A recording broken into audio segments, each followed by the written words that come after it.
So today the topic is, and thanks for hanging with me, 10 sales triggers you must know. Now, it doesn't matter what you are selling, okay, whether it's products or services or information or whatever, okay, you need to understand some of these psychological things in order to maximize your opportunity. So yes, psychology is an important factor, both for the small business, the salesperson, and also for the prospective buyer during their buying process. Notice I said during their buying process, not during the sales process, right? Because if you're smart, you're going to help them go through a buying process. Right, that's what I'm going to focus on today. I want to share with you 10 triggers that you should be aware of. 10 triggers. And if you keep this in the back of your mind, both in terms of any conversations you're having with potential customers and or any marketing to them, whether you're doing email marketing to them or whatever, if you keep this in mind, it'll really help your business potential. My name is Peter Beckenham, the Village Marketer, and as always, talking to you from my little Thai village, way up near the Cambodian border. All right, now, if you enjoy this, please leave me a comment, please leave me a like, and if you think it's worthwhile, please share it with somebody else and hang in there with me to the end, because I've got a very special gift for you, all right? Really special, so hang in there. All right, here we go, 10 triggers. The first one, and all of these you probably are aware of, but I'm trying to remind you never to forget them, all right? And some of them may be new and some of them I might shock you with. The first one, people make decisions emotionally, right? We all do. Don't deny that. We all make decisions emotionally. What we feel about something, right, is far more powerful than what some logic is. There's no doubt about that, right? So people make decisions emotionally. So please make sure in your marketing and in your sales conversations that you connect on an emotional level. If you're just connecting on a logical level, then you're going to miss out because they're not tying into your conversation, all right? Second one, people justify their decisions with logic or facts, okay? They buy with emotion, but they justify with facts. Let me share a quick story with you. Quite a few years ago, I fell in love with this thing, okay? It's a brand new car at the time, okay? It was called a Saab 9000 Turbo in Australia, because I'm from Australia, right? And I fell in love with the darn thing. I'd never bought a European car before. It was 5 times the price of any car I've ever purchased in my life before. But I thought, wow, I just felt so good about it. I thought that'd make me really feel good, right? But I was still not sure, even though in my heart I was going to buy it, right? But I wanted something to justify. And so I went looking, and I'm not very technical at all. And so whatever I was looking for, I was hoping to find something that would justify what my feelings were. So I went through all the stats and the figures and engines and things, which I didn't know anything about. But I then started talking about the safety factors of this thing. I thought, yes. So I found what I was looking for. I found something to justify my feeling. Can you see where I'm coming from? So people will justify their decisions based on emotion with some facts and figures. That's the key bit, all right? Number 3, people are egocentric. You are, I am, we all are, right?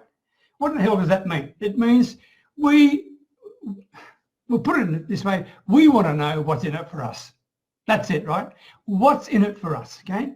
We really aren't interested in what's in it for you, but what's in it for us. That's all we're worried about. Completely egocentric, all right? Next one, people look for value. They really look for value. Doesn't matter how you wrap it up. Doesn't matter how you price it. They're looking for value. And if they perceive that what you're offering is, in terms of the price, is equal to or greater than the value, then you've got a very good chance of getting a new customer, okay? Very important, okay? And by the way, the value is a perception thing. It's a perception in the mind of your potential client.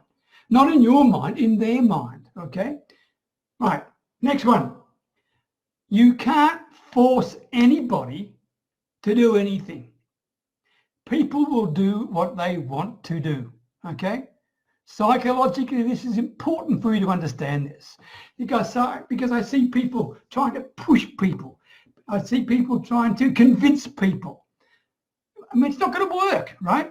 And even if you pull people towards you and you encourage and you guide them and you help, which is how I try and coach people to do things, even then, people will only decide if they want to do it. If they don't want to do it, it doesn't matter what you do or how you do, nothing's going to change, all right? So you can't force people to do anything. And please don't even try to. Don't even try to. Just be yourself, show integrity, help them, okay? Help them to come to a decision that's in their best interests. And if the decision is not to buy from you, then, and it's the correct one, then you walk away proud, you walk away with your reputation intact, and you walk away with integrity. And they will remember you because of the way you treated them. Next one. People love to buy. You love to buy, I bet you do. I mean, I love to buy too, right? But here's another thing. I've heard that people hate to be sold to, right? I heard many times, oh, people hate, they love to buy, but they hate to be sold to. I've got news for you. People love you to sell to them if you're selling them what they want, if you're selling them what they need, and if you're selling them has perceived value far higher than the price that you're offering, and it'll get them and solve a pain problem for them.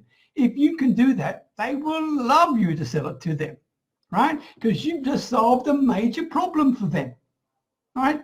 So as long as your products are good quality, as long as you have integrity, as long as you treat people fairly, as long as your offer is appealing, then people will love you to sell to them. If you're doing it with honesty and trust, then it's fine, okay? Next one, number 7, nearly there. People are naturally, how would you say this, suspicious, right? You are, I am, we all are, okay? In other words, in this day and age, people are highly skeptical. And the main reason is because they've been stung by experts and they want to avoid any risk. That's obvious, right? So your point in your marketing and in your sales conversation is to ensure people that what you're giving them is above board, it's totally honest, and you need to be able to back up what you're offering with some facts, with some results, with some testimonials, with some endorsements, whatever. Without that, then skepticism is still going to be there. All right? Next one. People are always looking for something, right? So if you're running a little business, this is a big plus for you because people are always looking for something. I mean, they're looking for love, they're looking for wealth, they're looking for health, they're looking for glory, they're looking for comfort, they're looking for safety, looking for security.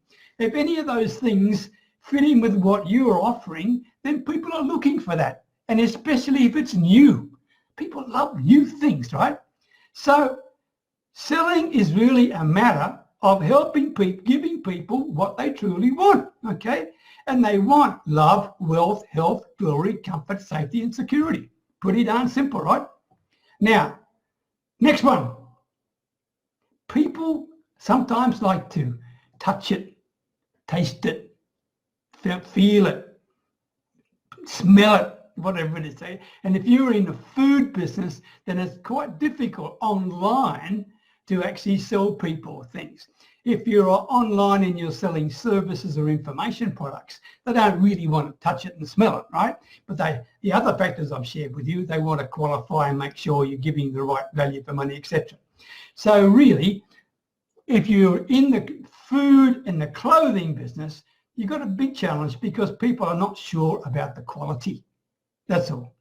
Once they do know about your quality, then they'll buy from you again and again and again. So your challenge is getting the first one up. And maybe that's the reason why you ought to give a sample away. Okay? If you give a sample away, then people can then see the quality of your product. Touch it, smell it, taste it, whatever they can do with it, all right? Last one. Hang in there. I've got the really good gift for you. Last one is this. People follow others, okay? They like to do it. They're followers. They're not initiators. They're followers. That'll do.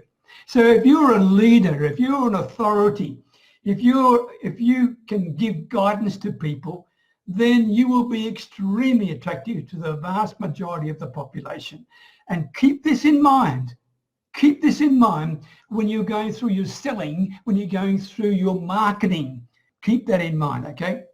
I mean, think of this. People will always think, what do others do? What do others feel about it? What did they think? Okay?